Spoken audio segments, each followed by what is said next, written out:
All right. A very good morning to you, diaspora. It's a Wednesday, the 19th of March. Today in my studio, I am excited to have none other than Mrs. Kayongo. And I think you all know who Kayongo is. Brian Kayongo, out of Boston, Massachusetts. And Mr. Adrian Braca is also out of Boston, Massachusetts, and I am here in Chicago. They are here to tell me about the upcoming Bible Meets Business Conference by Brian Kayongo, which is happening in Texas very soon. A very good morning to you. Ladies first, let me start with Mrs. Kayongo. Thank you for joining me this morning. Please say hello. Good morning, everyone. Thank you so much for having us here today. Okay, good. And Mr.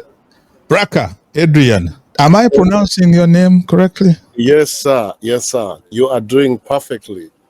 You know your brand. That's what I'm going to say. Yes. Yes, sir. Yes, sir. You pronounced it well. Hello, family. It's an honor to be on this show. Thank you for supporting our brother. He's doing a good job. Fantastic. You know, I have never been.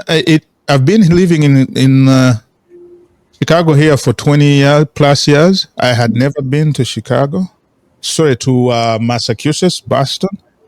And you guys somehow enticed me, got me interested into making the trip. And that was, I came to the conference that you organized. I don't know if it was the very first one, but that was my first time to come to Boston. So I thought I would say that right away, that it is because of you guys that I finally traveled to Boston, even though I intended to come back this year very soon. But it was because of the real estate event that you guys put on in Boston that I for the first time made it to Boston. So, hey, take a car. Yeah, that was great. I had a very good time. I learned a lot. But this time, I noticed that you are putting on another event, but out of Boston in Texas. Can you tell me a little bit about what's going on? Who wants to go? Ladies first, tell me about Bible Meets Business.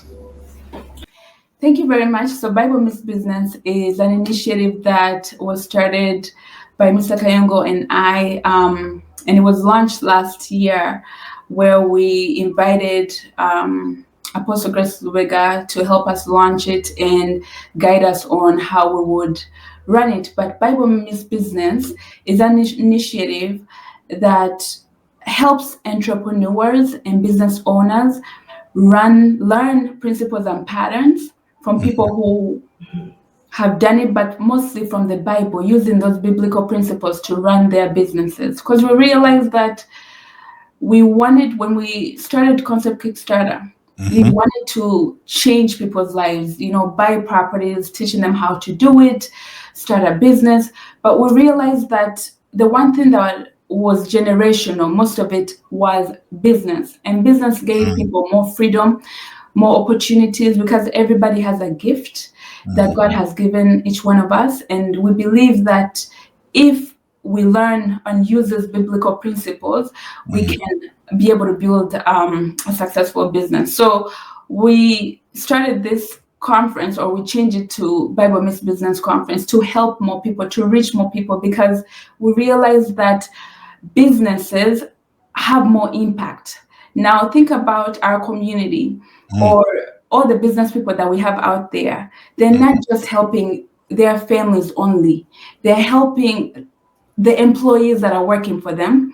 They're changing the economy, so they have more impact. And even the giving, most churches or charities are started by business owners. So we realize that when people start businesses, they make a bigger impact in the community and the country as a whole, wherever they are. So using these fundamental principles and patterns in the Bible helps people be successful in what they're doing. Thank you. Sounds exciting.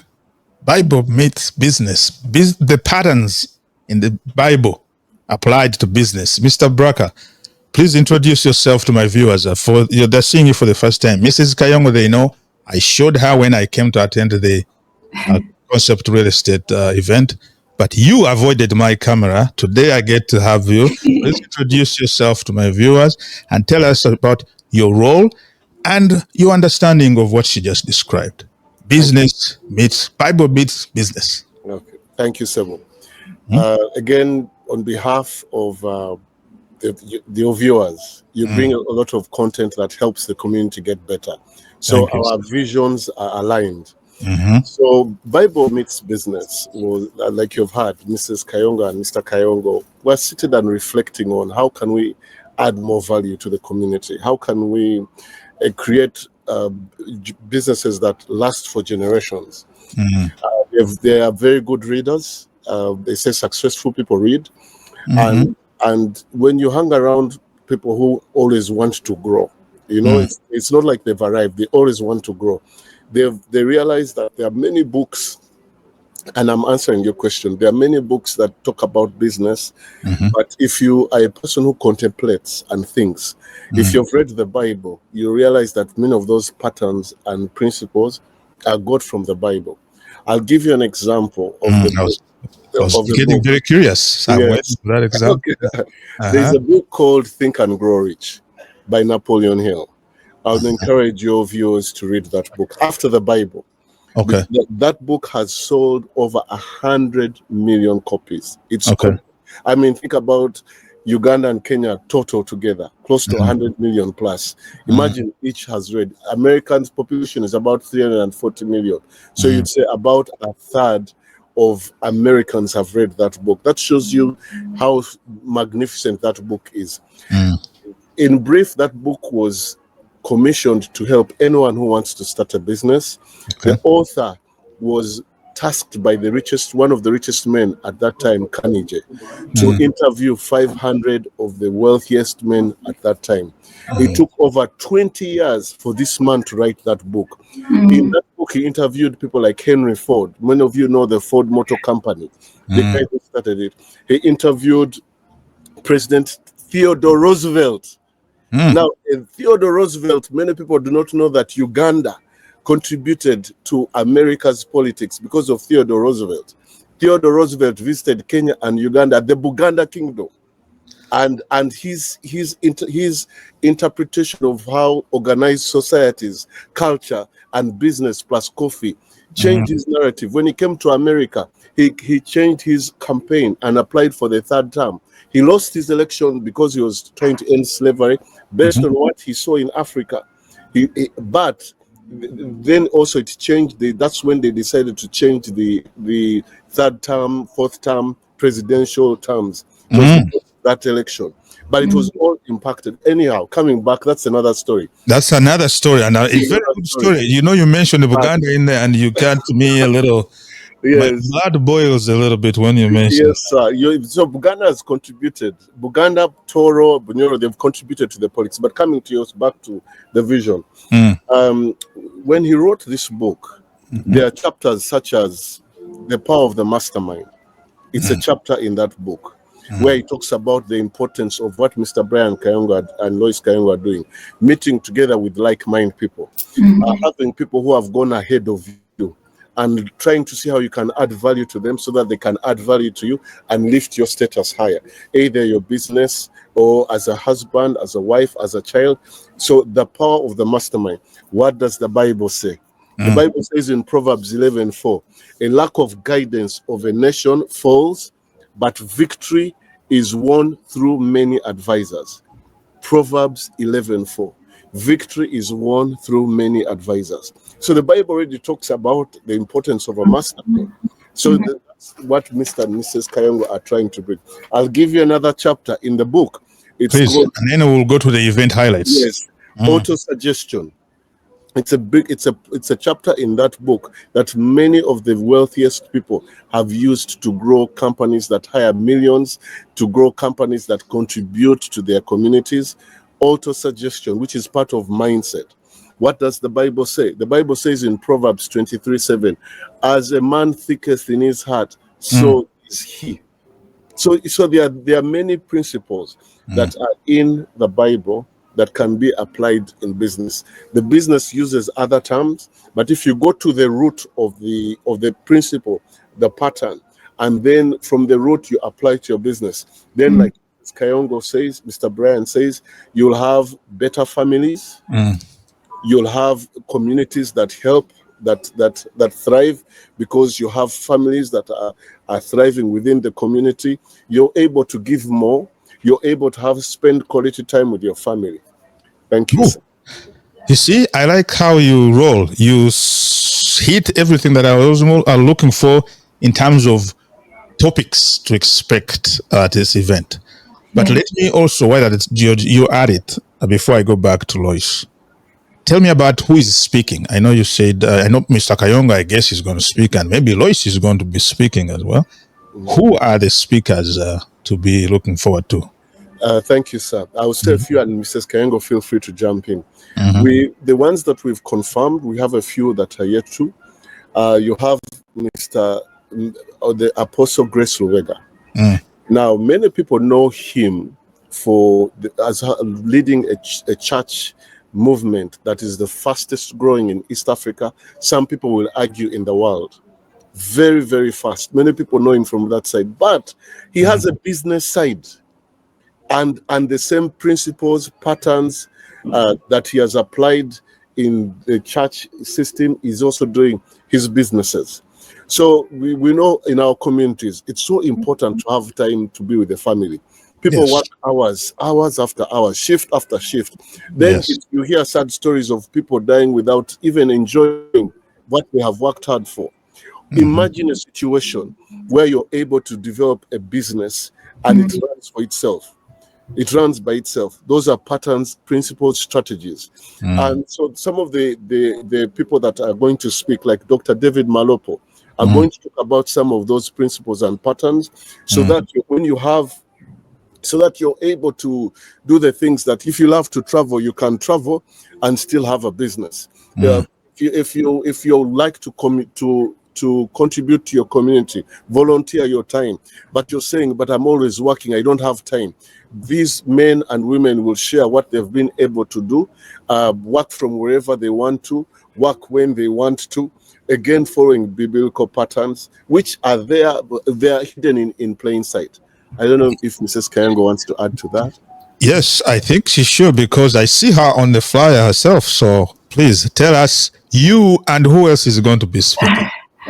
Well, we'll have Mr. Dimitri, who's an innovation lawyer, and he'll be talking about how AI works with business and how AI is actually evolving, because he's writing policies in regards to AI. So I think hearing from him, people like him, is great, because we get to look into the future where AI is going, and so we're part of that.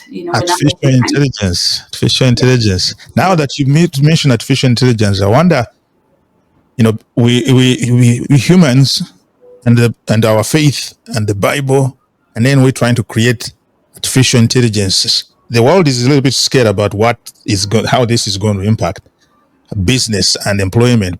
But perhaps now, sounds like there's going to be an angle of how it might impact our faith. A man of God thinking, trying to bring these two together, right, and get some insights into what is likely to happen. I think I'm excited about.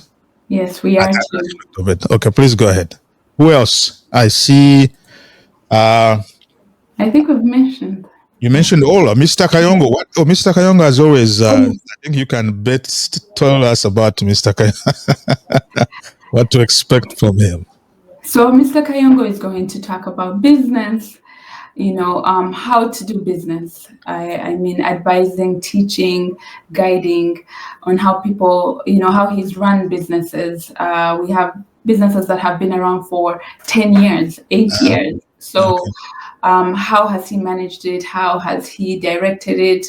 And involving the Bible, obviously, and principles that we have followed even before we knew that we were following those biblical principles. So right now, just connecting the dots with all the speakers to make sure that people can see how the Bible is actually part of our daily lives, including business. Yeah, fantastic. So the future, what do we see in the future? Who wants to torch? What do we see in the future? Where I know it looks like now you've started. Is the future includes moving around outside Boston, or are we going to go back to Boston? What's going to happen? So the future is we're moving everywhere that God sends us. Where it could be UAE, it could be, different countries in Africa. We are traveling wherever because business is everywhere. It's not limited. And the Bible principles still stay the same wherever we are. So we will travel anywhere that we need to travel and be able to spread the word. But in the end, we also have mastermind groups that Mr. Kayongo runs every month. And we also have an initiative that we'll be starting where we're giving away Bibles. So please join us and partner with us because we would love to spread the good news in the marketplace. Thank you. Fantastic. Adrian, I suspect you have something to say about the future. Yes. Expansion plans. Yes. Mrs. Kayongo has said it very well. Just to add, when people come, they will learn from the speakers, but they will also learn from each other. The past events we've had people set up companies as a result of the network of the people they met there. Like a healthcare agency in Seattle started, or a real estate business started because of people interacting amongst themselves. Yes, the speakers have great information, but the people around. So we encourage, Mr. Kayongo says that strangers have your money or strangers have your opportunities. So in that room, there will be so many great minds. We've so many in finance, in real estate, in insurance. There'll be so many great minds. It will encourage many people to network. And talking about the future, the future. That's why we brought a person in AI who also has knowledge of blockchain. It's very important for us to be relevant, or we shall be left behind. Talk about the future. And so Mr. and Mrs. Kayongo realized how important, and the future is also the Bible. The Bible has been there for years. Before you were born, sir. It was there before I was born, and it is still relevant. So being able to interpret what's in there, the men and women that are coming will also highlight some of those issues as far as the future is concerned, sir. Fantastic. I like how you married the future and what people are going to take away, because the event in the future too. When is the event happening? The future date from now. What's the event date? I can. So the conference is going to be April 19th from 8 a.m. to 5 p.m. And it will be at the Delta Hotels in Dallas, Texas. Registration is for free. We want you to register. We'll also have a Resurrection Sunday service from 10 a.m. to 1 p.m. Yes, the event is free. There will also be vendors. See, I didn't pay attention to that. Please say that again. The event is free. The event in the past events we've charged, and people came in big numbers. Because they saw the value of what they were going to get. This year, with the Mr. and Mrs. Kayongo decided to do it differently, because they want to empower even more people. Because they believe that more people are empowered, it's so good for the community, it's good for the state they live in, it's good for the mind of God in that region. Yes. So again, there you have it, Texas. You had it. I don't know if everybody, maybe many are like me. I didn't notice that the event is free entry. So that is an important piece to mention. So thank you very much for you guys to give back to the community, because I know sometimes it is the expense of attending events that holds people back. So giving back this time around, thank you guys. Go ahead. We encourage people to apply. I mean, rather to register. Register. Yes, because the whole, it's free. The whole, once we reach the numbers, we will start telling people that we are sorry, we can't take you in. We chose a very exquisite location. There are many hotels, amenities in the area. It's one of the newest hotels in that region. So if the facilities are new, there's got to be an ambience of the whole experience. Okay. Yeah, fantastic. I think that's mostly what I wanted to know from you guys. But in Luganda, we say akatarekeka. Is there anything else that you want to add? Anything else that you say, you know what, we need to... Yes. Yeah. So you mentioned Texas only. It's not limited to only people from Texas. We welcome anyone. The hotel, like Adrian mentioned, is close to the airport. So we're welcoming anyone from anywhere because it's a free event and we would love for you to be part of it. So please, California, Chicago, Canada, please fly in. Join us. Okay. All right. Yes, sir. And also any faith, because the principles they are sharing apply to anybody. So, for example, my phone, if I drop it, the law of gravity applies whether you're a Christian or Muslim or no. Some of those patterns that we are sharing, like getting together with people who are smarter than you, like having like taking risk and how to overcome fear. What are the patterns? How you have this idea, but you've failed to take off. What do you do? Those apply to any faith, whether you believe in something or not. Yeah, so everyone is welcome, but encouraged to register, sir. Yes, very important, because if you don't know, then you can't plan. You have to know how many seats to put in place. You have to look at room capacity and things like that. So yeah, it is very important. Register. Don't just walk. Decide to go that day. No. Register so that proper plans can be made to ensure you're comfortable and you can enjoy the experience. So thank you so much, guys, for taking the time to stop by, informing me, updating me about what's going on in your world. I'm looking forward to hopefully seeing you when I come back to Boston for the second time in May. But I appreciate you. Thank you very much. Please say hello to Mr. Kayongo. I know I haven't seen him in a while. I last saw him in Texas when we are there again at the UNA convention, and he engaged with the technology forum. And I'm glad to see that he is pulling in artificial intelligence into business, into the Bible world. That's very exciting. So good stuff. Thank you. Thank you very much for your time. Hello.